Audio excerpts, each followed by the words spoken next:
Hello, everybody, and welcome to chapter number 5. This is Professor Algarra in thermodynamics. This chapter is named as Mass and Energy Analysis of Control Volumes.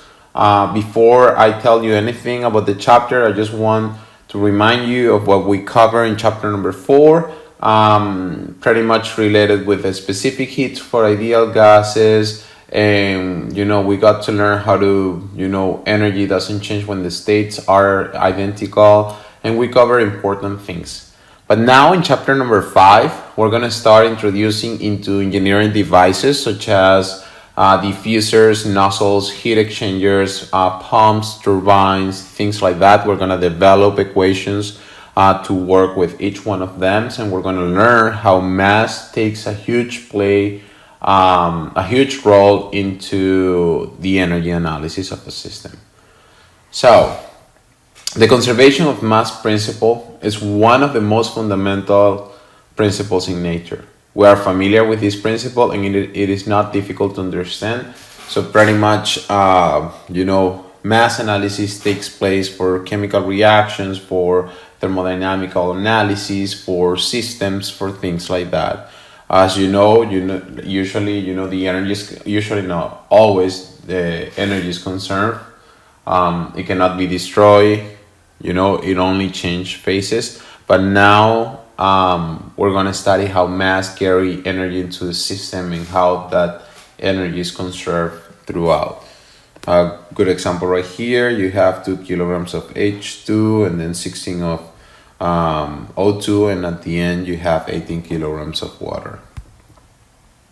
So mass and volume flow rates for incompressible flow, or even for compressible flow, where density is approximated as uniform across the cross-sectional area. The mass flow and volume flow rates are given like this. We all know this equation. This is a mass flow rate and this is the volume flow rate. Okay, I just wanted to remind you of those two important equations that can be used for any analysis. The mass and volume flow rates are related by this. Okay, so if I combine them both, then I will get another equation like this. And believe me, this is very important and is very useful when doing analysis. Again, those equations were introduced in chapter number 2, and so far we should have quite of experience working with them. So what is the conservation of mass principle? Let's just read it. Okay, conservation of mass principle for a control volume. The net mass transfer to or from a control volume during a time interval delta t is equal to the net change, increase or decrease, in the total mass within the control volume during delta t.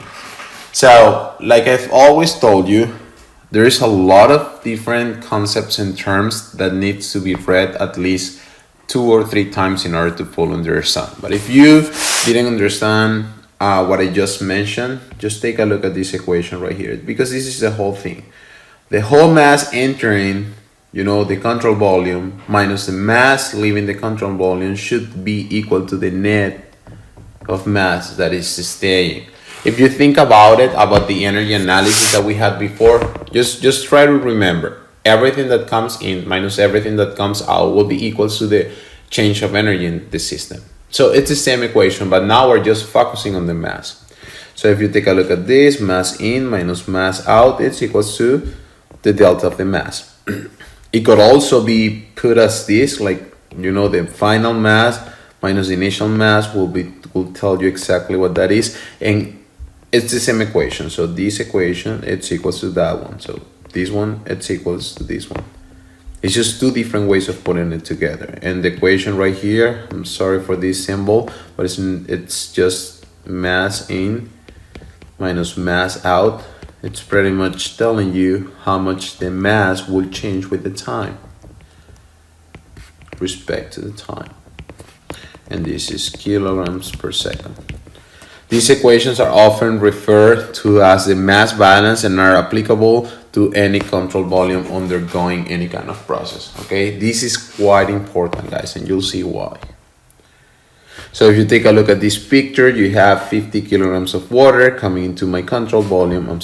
Coming into my control volume, and then I have 30 kilograms coming out. So if I go and mass coming in minus mass coming out, I get the total of mass that is inside of the bathtub. This is just a quick picture.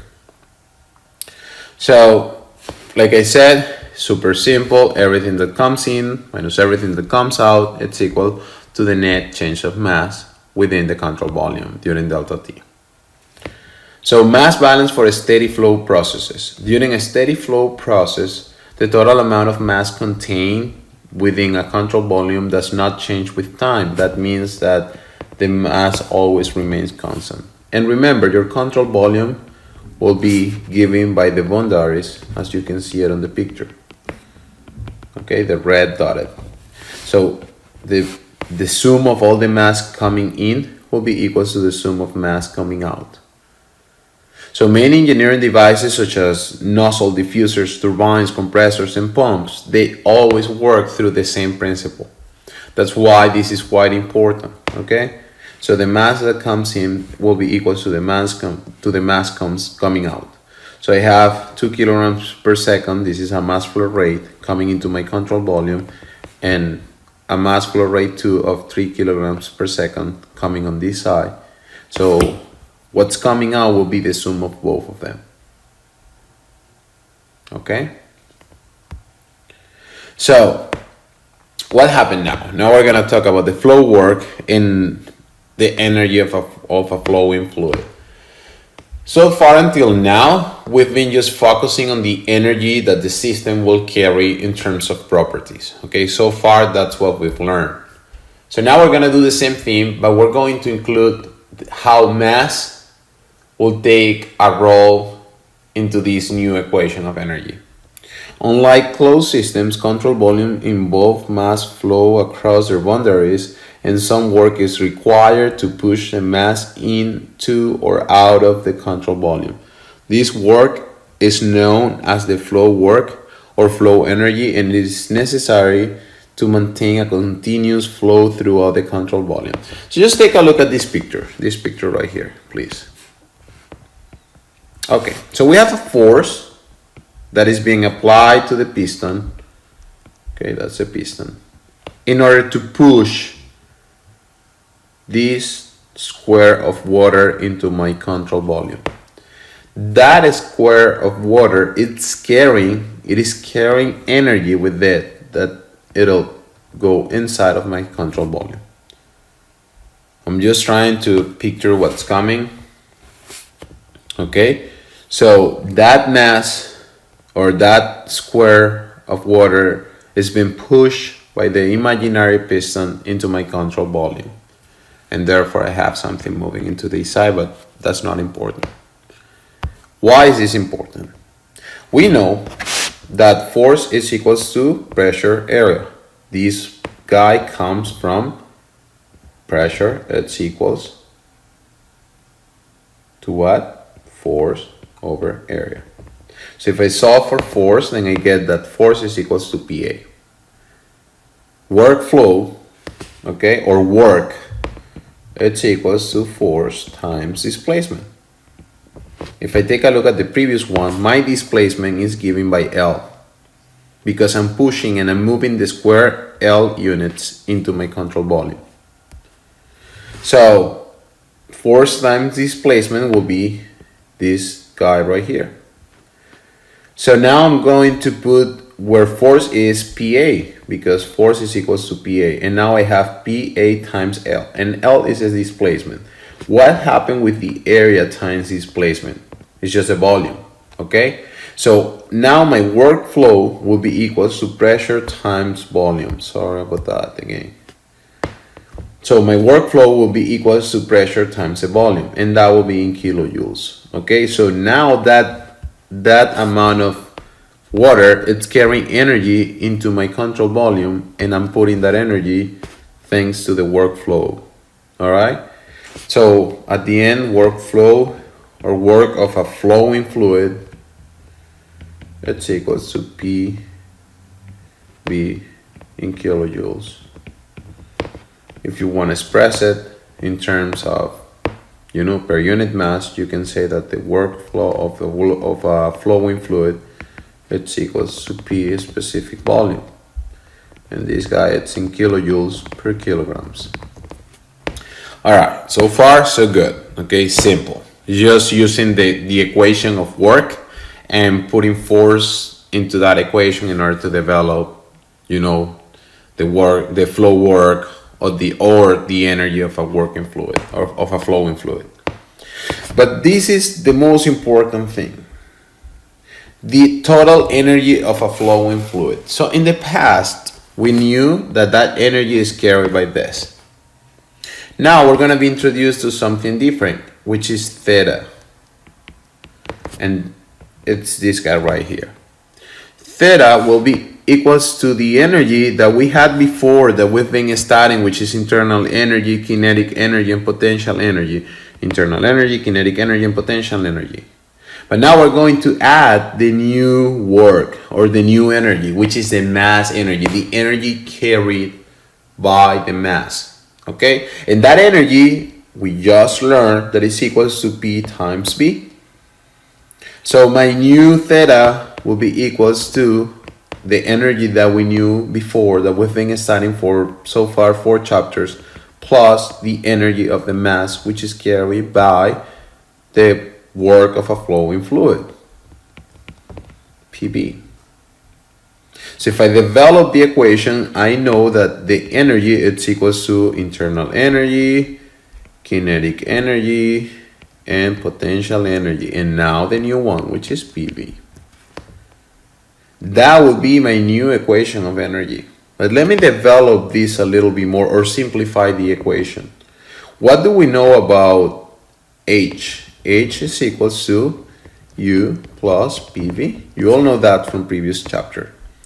So if I take my U right here, take a look, and PV right here, that's enthalpy. So now theta will be equals to enthalpy plus kinetic energy plus potential energy, which is this equation right here.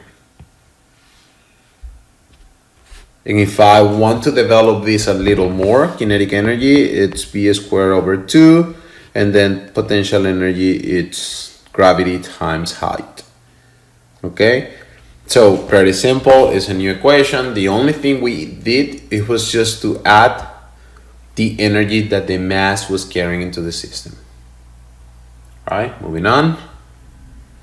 At the end, this is my final equation. I want you to remember this equation because we're going to be using that equation for the engineering devices that we are about to develop. Okay? So if you take a look at this picture right here, figure 515, the total energy consists of 3 parts for a non-flowing fluid and 4 parts for a flowing fluid. Okay, before we started this guy, we all knew this one. Energy is equals to internal energy plus kinetic energy plus potential energy. So now when we have a flowing fluid, a fluid that is going through my control volume, now I'm going to have the flow energy that needs to be taken care of. Okay, that flow energy. So the flowing fluid will be equals to flow energy plus internal energy plus kinetic energy plus potential energy. So guys, remember that because it's quite important. So now we're going to start defining steady flow processes. Okay, so steady flow process is a process during which a fluid flows through a controlled volume steadily. Okay, many engineering systems such as power plants will operate under steady conditions. Guys, like I said at the beginning, this is one of the best chapters, okay? And I'm not lying to you. It's very informative, and this is the base for engineering in thermodynamics too, pretty much, okay? And that's very important, but we're gonna leave it up to here because we're about to cover heavier content because of engineering devices. And the lecture is going to be stopped right here, and we're going to continue in the next video. So please guys, go and read the book up to now, okay, right before engineering devices, all about the conservation of mass and everything, and then we'll continue next video. Thank you very much.